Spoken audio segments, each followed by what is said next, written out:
Hello everybody, Myster here, and welcome to another episode of Myster Talks Movies, a series where I go over the various movies that I've seen and I give my own opinions about them. As always, I'd like to thank everyone for their support for this channel so far, and it's alright, you feel free to go ahead and subscribe to this channel, like the video, and let me know in the comments if there's any movies that you'd like me to go over. So, without further ado, let's get right into it.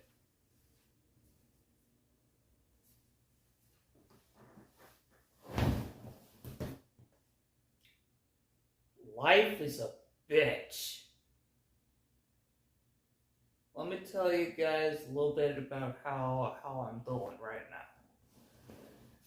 Now, ever since the spring semester ended, I've spent my days confined in here, playing video games and watching movies alone.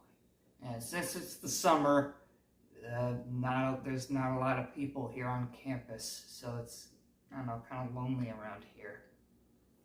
I've still been working. I've been cleaning bathrooms 3 hours a day, 5 days a week. I know it's not much, but since this is my first job I've ever had, it's, I don't know, kind of put a number on me. My entire social life was pretty much gone ever since the lockdown started. I do Snapchat streaks with one person. I've been getting 0 matches on Bumble, and the only texts I've been getting besides my parents are from the bank telling me about my fast food budget. It's not my fault that Chipotle around here is so expensive.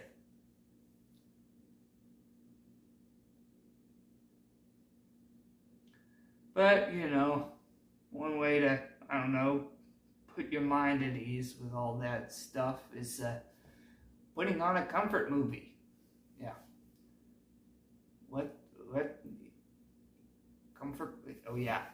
A comfort movie is what we movie fanatics like to call a movie that's, I don't know, filled to the brim with all kinds of good vibes and all that, are used as really good pick-me-ups for when you feel that life is a little too much for you. And examples of comfort movies are Back to the Future, La La Land, 500 Days of Summer, 10 Things I Hate About You, and the list goes on and on.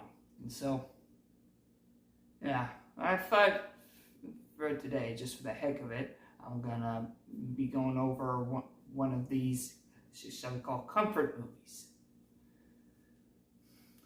Yep, tonight's movie of discussion will be the film called Little Miss Sunshine. This movie came out in 2006 and is considered to be a prime, perfect example of a comfort movie. Movie did very, very well on Letterboxd and is loved by a lot of movie critics such as myself. And if you don't like this movie, then you either haven't seen it yet or you're crazy. So, yeah, it's going to be really fun to be going over this movie. So, let's see how this goes. Alright, so the movie starts off by introducing a family that lives in Albuquerque, the Hoovers. Alright, so start things off with the youngest child, a 7-year-old girl named Olive Hoover, who dreams of winning a beauty pageant. She's played by Abigail Breslin. Anyways, she's seen watching a beauty pageant that she has on record, and we're introduced to the other guys. Then there's Richard Hoover, the dad. He's kind of like a motivational writer or whatever. He's played by Greg Kinnear. He's got like a 9-step program. Says that he has like this kind of ethics that he thought up about how there's like two different types of people in this world: winners and losers. All you gotta do is overcome your loser habits or whatever and follow your dreams, or however that goes. And then there's the family's eldest child, Dwayne. He's played by Paul Dano. Apparently, he dreams of becoming a test pilot in the Air Force. He's taken a vow of silence to, I don't know what it's for. It's probably preparation for the academy or whatever. Apparently, he hasn't spoken a word in 9 months. So, yeah. And then there's the grandfather, Edwin. He's played by Alan Arkin. He's been coaching Olive with her I don't know, pageant act or whatever. Also, it says here he does heroin, so that's the little. Anyway, we're then introduced to the mom of the family, Cheryl. She's played by Toni Collette. Anyway, she's driving on her way to pick up her brother, Frank, played by Steve Carell, who from the hospital because he tried to kill himself by cutting his wrist. We'll get to that in a bit. Anyway, Cheryl picks Frank up. They go back to the house. The whole family's there, and they have a nice family dinner with paper plates, and they have fried chicken again, apparently, because they've had it a lot, and I'm gonna get this out of the way. The family is not financially stable, is what we'd like to call, and overall, pretty solid casting for it. The characters are all fun and they all have like flaws and their own goals and character arcs and all that. During the dinner, Frank discusses with the family on why he tried to kill himself. Well, Richard doesn't really think it's a good idea to be talking about it in front of a 7-year-old kid, but Frank does it anyway. And apparently it was because Frank was very sad because his boyfriend left him, and there's like a bit of an outrage involving his work, which led him to get fired, and he got out of his apartment. And so yeah, it was kind of turned him into a mess. Here's where things start to get a little. This is where the important plot starts. Apparently, they get a call from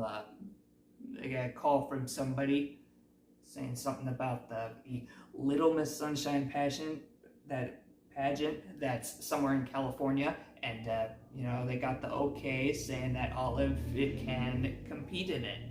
So she's very, very excited. She starts packing and stuff, and then they're like, yeah, we gotta get like a flight there, go there, and because it's on Sunday and it's on like kind of like a short notice or whatever, and they're like, yeah, we can't afford a plane ticket or whatever, and they're like, all right, then we'll just drive, and so I'm gonna give you the short end of it. Apparently, they all agree that the entire family is gonna drive from Albuquerque to whatever that place was in California, and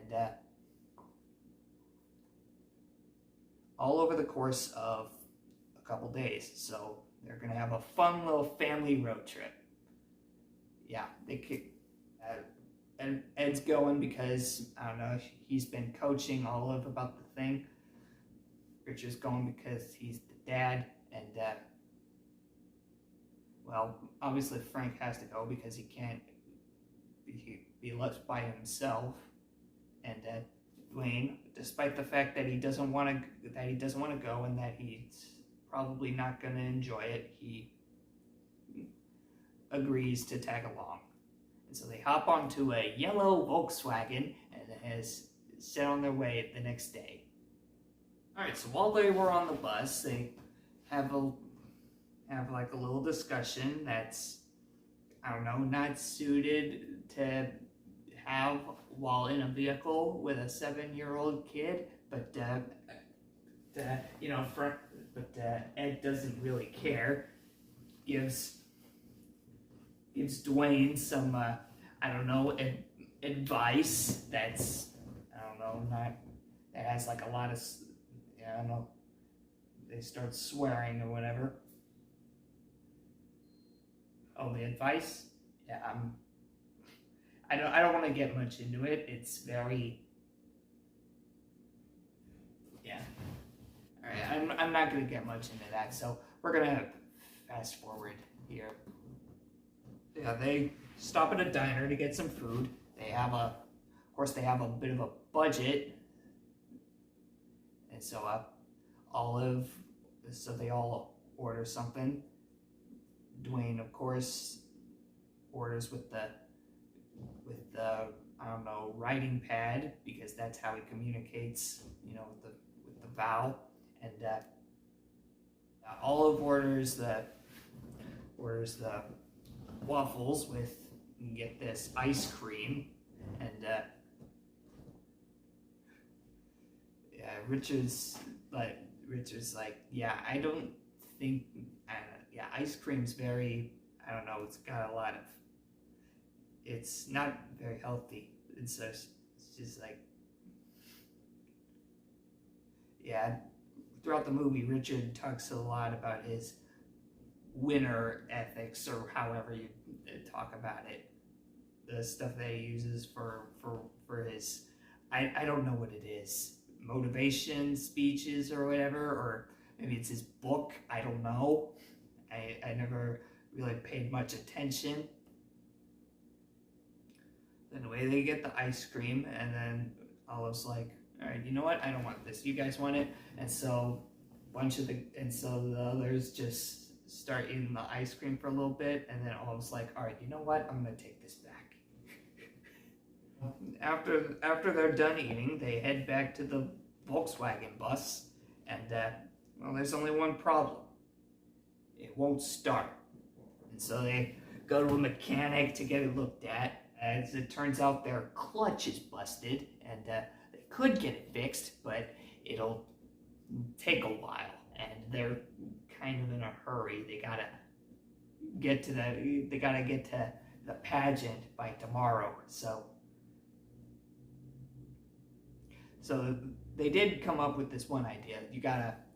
It's kind of weird how it works with the model. You gotta like get momentum with it going through the hood, and you gotta like shift the gears or whatever to get the car moving again. But but since there's no hill, they have to resort to pushing the car. And yeah, this is one of the most, I don't know, feel good scenes in the movie, where they all push the car and they all take turns running with the car as it's moving, getting in, yeah. So that's cool. And so yeah, they talk for a little while, probably, or maybe they had that talking thing I mentioned earlier. I don't know. I'm a little fuzzy on it, even though I literally rewatched this movie this afternoon. Anyway, they stop at a gas station, go to the bathroom, stretch legs or whatever. And also during that time, Richard gets a phone call from his boss. I think his name is Stan Grossman, but we'll show him later.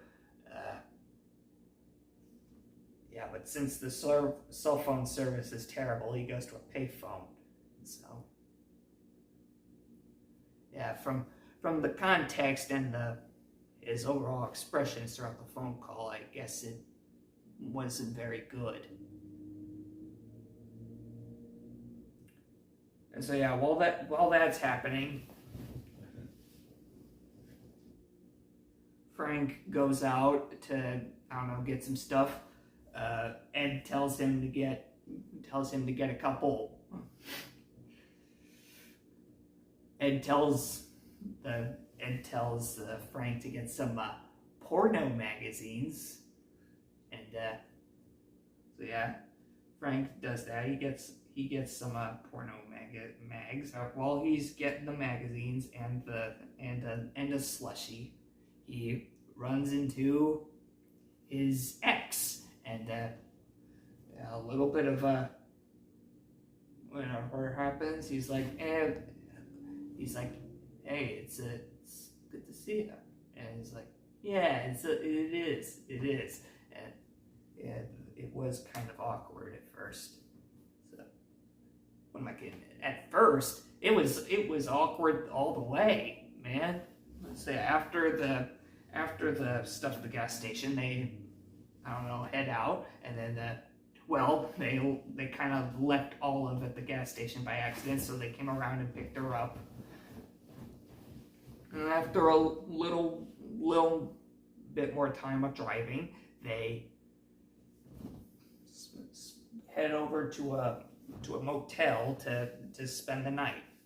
And they each go into there's 2 rooms per people. Richard and Cheryl take one, Frank and Dwayne take the other, and Ed and Olive take the other one. So yeah, in one room you got Richard and Cheryl arguing about something. Like I said, I wasn't very much paying attention to that, but Dwayne was in the other room, kind of listening to that while laying on the bed, and you can kind of see him smiling a little, and I'm like, wow, Dwayne's a little bit emo. So we get to one of my favorite parts. We got Olive and the grandpa. They're getting ready for bed, and of course Olive's very nervous about the pageant tomorrow, and she gets very sad. She has like a very serious but yet very heartfelt discussion with Ed, and she's like, am I a loser? Because Dad hates losers. And then he goes, you're not a loser. A loser is somebody who is so afraid of not winning that they don't even try. Now, as long as you're trying, you're not a loser. And I know you're gonna do great tomorrow. I'm very proud of you.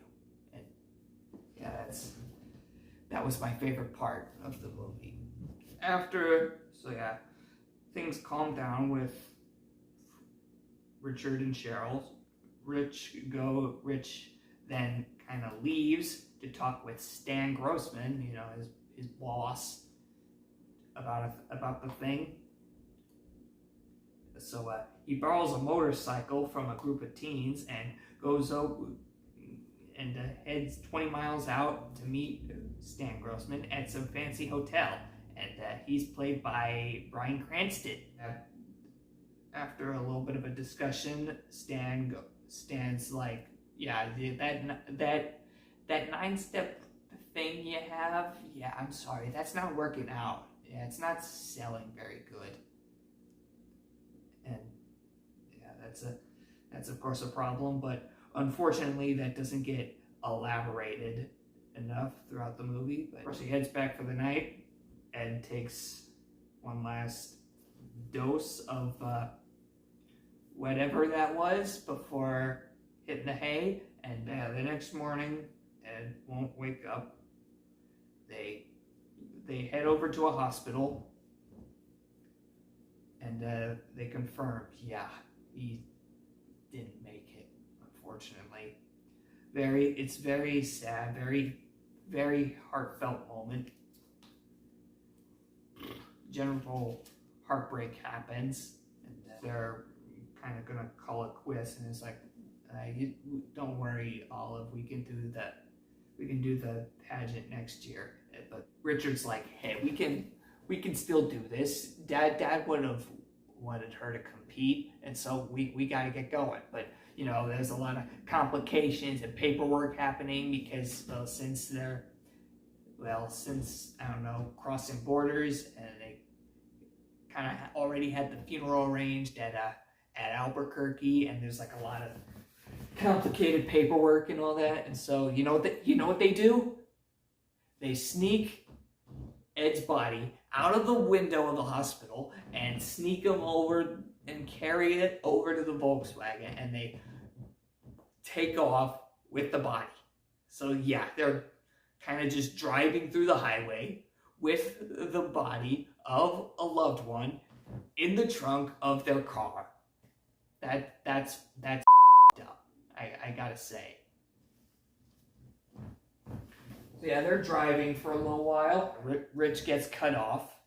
He honks the horn at the guy, but the horn kind of gets stuck. So I don't know. Maybe it's something that it broke or something. But all we know is that the horn is constantly going off, like all the time now. So that's a bit of a problem. Of course, a cop notices and pulls them over. Cop's like, hey, this is your horn's been going off, right? He's like, yeah. You okay? You look like you're hiding something. No, I'm not hiding something. All right, step out of the vehicle. I'm gonna look at the trunk. And yeah, just when they thought they were gonna get arrested for hauling a dead body, there's some good news about it. He doesn't find the body, but he does find the pornos. But he doesn't. That's not illegal, so he kind of lets him off the hook. After a bit more driving, Olive and Frank decide to occupy the time by putting Dwayne through these series of eye tests that they picked up at the hospital. Everything seemed pretty well at first, but then they got to the colorblind test, and I guess you can tell by the context of this sentence. It says that, I don't know, Dwayne sees a little bit of doesn't see the letter in the circle. You know what I mean, with the one circle with like all the colored dots. You know what I mean. So that means that Dwayne's colorblind, and then this line that Frank says kind of changes the tone of the scene. You can't fly jets if you're colorblind. And I'm looking at that and I'm like, oh, damn. And so of course Dwayne starts having a breakdown. He looks like he's about to, I don't know, lose it. And then everyone starts freaking out and is like, come on, we got to pull over. And so they pull over. Dwayne runs down the hill on the side of the highway.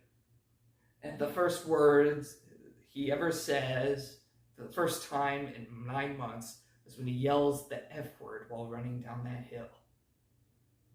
I felt that on a spiritual level. Man. Oh, man. They try to comfort him, but of course Dwayne's still yelling and swearing at them, saying like, I never wanted to be here. F*** all you. You know, basic teenager stuff, you know. But, with another heartfelt moment where Olive comes up to him and hugs him for a little bit. He eventually calms down, apologizes, and they go back on their way. Yeah, Dwayne's talking again, so that's a thing. And a little bit more later, they finally arrive at California at the hotel that the pageant is taking place. So but yeah, there's a little bit of a complicated maneuverability. There's like, they have until 3 until they don't, I don't know, register people. And a lot of illegal driving happens. They start driving through a bunch of illegal turns and, I don't know, driving through beds and all that.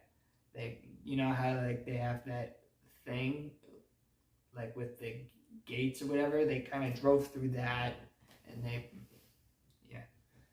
But, you know, they ended up being 5 minutes late to the thing, so they're like, yeah, sorry, we can't accept any more, you know, contestants. But then they're like, nah, it's only 5 minutes, we can still do that.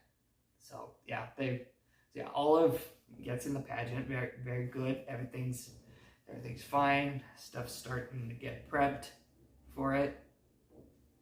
Get ready for the show. Yeah, Richard gets some Undertaker guys to take care of Ed's body, and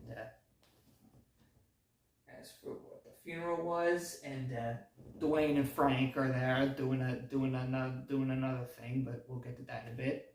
Anyway, this part's gonna be a little bit awkward to talk about. I'm gonna take a quick sip of water real quick. Well, I forgot to mention this one thing. At one point, Olive meets the Miss California or whatever, one of the beauty pageant people that won Miss America, I think, and she gets her autograph, and she's like, hey, do you like ice cream? And then she's like, I sure do. And then she's like, oh, sweet, I can't wait to tell my dad about this. You know how that, you know, the thing earlier with the diner and the ice cream, you know how that works. Richard's there at the stage, waiting for the pageant to start, and, well, the contestants, a bunch of little girls are there in bathing suits, and then it's very, the MC gives off a vibe that's like very, very creepy, and then I'm just sitting here and I'm like, okay, does anybody else find this movie to be a bit, what's the phrase I'm looking for? Oh, right, up.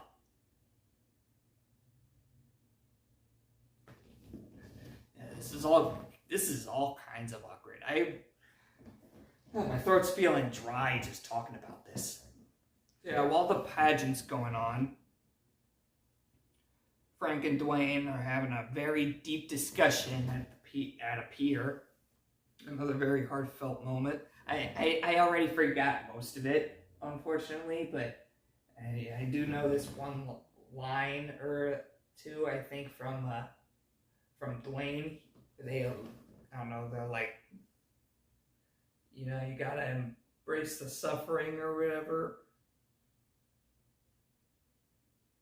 You know, the times where you're suffering is probably something you'll be tolerated. And at one point, Dwayne's like, man, beauty contest, man. Life is just full of one beauty contest after another. You gotta do what you love and up the rest. Once again, I felt that. So, we get to the talent portion of the very disturbing pageant. We see all these other kids doing lots of killer talent acts, like singing, doing backflips and stuff like that. And Richard's like looking at them, and he's like, yeah, I don't think this is, yeah. I mean, compared to all these acts, maybe the stuff Olive's gonna do is, I don't know. And so of course Frank and Dwayne are also seeing this, and they're like, yeah, this is pretty up. I don't think Olive should be doing this. And then they're like, they kind of go into the backstage, and they're like, hey man, we gotta like bail. She's gonna be a laughing stock. We don't want. It's probably not a good idea to have these people judge her. And yeah, they're like, the mom, Cheryl, she goes to Olive and she's like, you know, you don't have to do this if you want to. And so she goes up onto the stage and she's kind of like says a thing on the mic, says, I dedicate this dance to my grandpa who kind of taught me these moves. So yeah, she starts dancing to the music she gave, which was of course the song. Get this, the song she used for the dance was called "Super Freak" by Rick James. You know that one? Not to be confused with MC Hammer's "Can't Touch This." I am aware that they have very similar melodies or whatever. You know, despite her dance moves being a little unorthodox, it's not inappropriate or anything. It's just not, you know. Yeah, it's very, very tolerable by audiences, but you know, the pageant doesn't seem to like it. None of the contestants really seem to like it, but fortunately, Olive's parents and uncle and brother do, so they're kind of into it. Unfortunately, they're the only ones into it. The pageant doesn't really like them. It doesn't really like her act, so they get the MC. They got the MC to kind of like get her off stage, and so he's there on stage with her, and Richard kind of gets the wrong message, and he comes up onto the stage and tackles him. But general gasps and I don't know, embarrassment ensues, but you know, the song is still playing, so he's just standing there on the stage, and you know what he does? He starts dancing with Olive to that music, and then all the other family members come up and they join in on the dance too, and it's actually kind of, yeah, that's kind of cool. All the whole family gets up on the stage and starts dancing embarrassingly. It's illegal probably, but they're still having fun. And so yeah, of course security gets to them. The cops show up and all that.